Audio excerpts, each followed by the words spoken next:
Kain na naman sa lata. Hindi mawawala araw-araw sa lata. Healthy. At hindi din mawawala ang saluna. Ngayon saluna chicken. May patatas.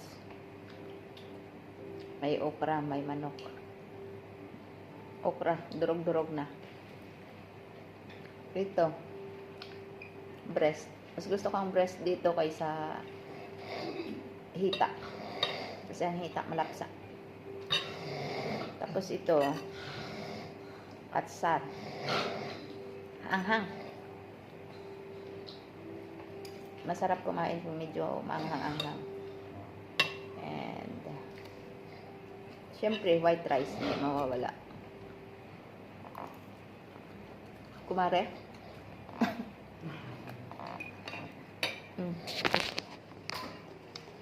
Dalawa kami. Dalawa lang kami. Alaga ko tulog. Alaga namin tulog. Tapos namin ang kain. Gagala na naman kami.